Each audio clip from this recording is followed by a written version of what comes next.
शाम तेरी यमुना मैली हो गई। भगवान श्री कृष्ण की जन्मस्थली मथुरा वृंदावन की पवित्र नदी आज संकट में है। उसकी दूषित जलधारा न केवल प्राकृतिक सौंदर्य को बल्कि जलीय प्राणियों को भी लुप्त कर रही है।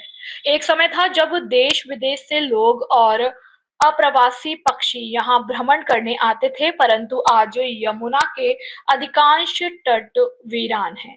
आज हम खड़े हुए हैं यमुना नगर के प्रमुख घाटों में से एक शनिदेव मंदिर के सामने वाले घाट पर।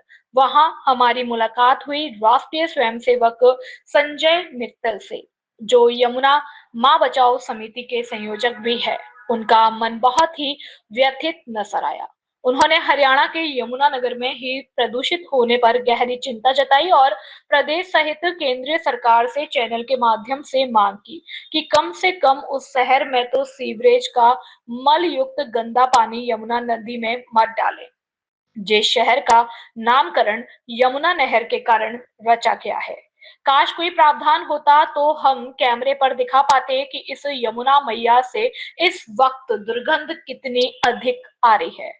लोगों की आस्था जिन नहरों और नदियों की पवित्रता में सर्वाधिक है, उन प्रदेशों की सरकारों को ईमानदारी से श्रद्धालुओं की आस्था को बरकरार रखने के भरसक प्रयास करने चाहिए। संजय मित्तल का कहना है कि पिछले कुछ सालों में करोड़ों रुपए खर्च किए जाने के उपरांत भी यमुना नगर में ही यमुना नहर की स्थिति दयनीय है।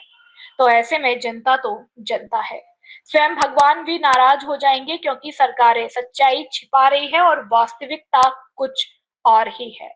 महेंद्र मित्तल और विपिन गुप्ता ने कहा कि पवित्र नहरों को स्वच्छ रखना हमारी नैतिक जिम्मेदारी है और जनप्रतिनिधियों को अपनी जनता को नाराज नहीं करना चाहिए। यमुनानगर से संवाददाता संदीप गांधी की विशेष रिपोर्ट।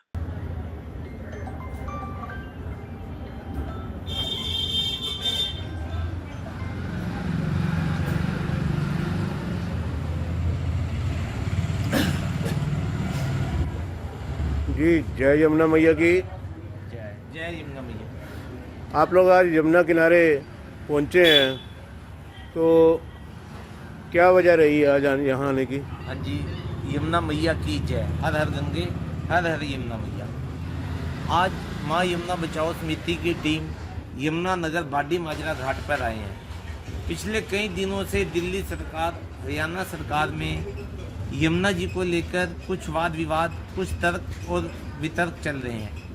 मैं आपको बताना चाहूँगा, माँ यमुना बचाओ समिति पिछले 15 सालों से माँ यमुना जी की अविरलता और स्वच्छता के लिए कार्य कर रही है। समय समय पर ज्ञापन दिए, समय समय पर घाटों की सफाई की, किंतु निजी स्तर पे निजी संगठन ज़्यादा कार्य नहीं कर सकते।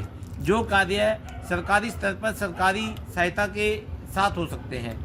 हमने कार्य किए, हमने सरकार के सामने मांगे रखी, घाट पक्के बनाए जाए, एसटीपी लगाए जाएं, गंदा पानी ना छोड़ा जाए, पानी को साफ करके सिंचाई में दिया जाए, जो लोग ये गंदगी कर जाते हैं उसके लिए पनियों के लिए एक व्यवस्था बनाई जाए।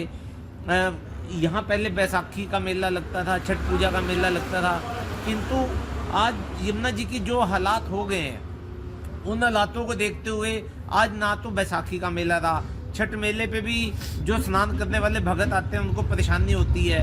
ये इतना पवित्र स्थान है यमुना नगर। यहाँ हमारी यमुना नगर के लोग बड़े धार्मिक हैं, आस्थावान हैं, और उसमें आज क्या कंडीशन हो गई है कि पानी इतना गंदा है, कोई स्नान करने आ ही नहीं सकता है।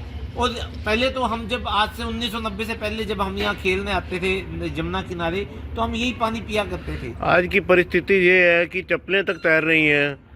वही मैं आपको बता रहा हूँ, आज हम इस पानी का आचमन, नहाना तो दूर, हम आचमन भी नहीं कर सकते। जो इसमें स्नान कर रहा है वो वैसे बीमार हो रहा है। सरकार की नीतियाँ किताबों में, अखबारों में, हर जगह बड़ी बड़ी सुनाई देती है, किंतु जब बात आती है कि धरातल पे क्या है, वो परिणाम शून्य है। आज माननीय मुख्यमंत्री जी ने आचमन किया है, और उसमें एक बार कुल्ला किया, दूसरी बार उन्होंने आचमन किया। पहली बात तो कुल्ला नहीं करना चाहिए। चलिए जो भी हुआ, मैं ये कहना चाहूँगा कि पिछले 25 से 30 सालों में चाहे हमारे कोई भी सरकार रही, 10 साल कांग्रेस की, 10 साल मनोहर लाल खट्टर जी की, भाजपा की, 5 साल उससे पहले इनेलो की, उससे पहले बंसीलाल जी की, लेकिन एक खर्चा तो दिखाया गया है, कार्य धरातल पर नहीं है। यमुना नदी है, इतनी पवित्र नदी है, कहा जाता है कि भाई दूज के दिन अगर भाई बहन यहाँ स्नान कर ले तो अनहोनी नहीं होगी, कष्टी टल जाएगी। किंतु आज यहाँ आए कौन? आज हम यहाँ 10 मिनट से खड़े हैं, इतनी बदबू आ रही है कि यहाँ खड़ा होना भी मुश्किल है। सरकार इन विषयों पे चिंतन करे, राजनीति ना करे, कोई भी राजनीति ना करे। आप गौ मैया, गंगा मैया, यमुना मैया के नाम पर आए हैं, कृपया इन चीज़ों की साफ सफाई और सुरक्षा को लेकर भी आप लोग ध्यान करें। ये माँ यमुना बचाओ समिति का, माननीय प्रधान जी का, पूरी टीम का निवेदन है।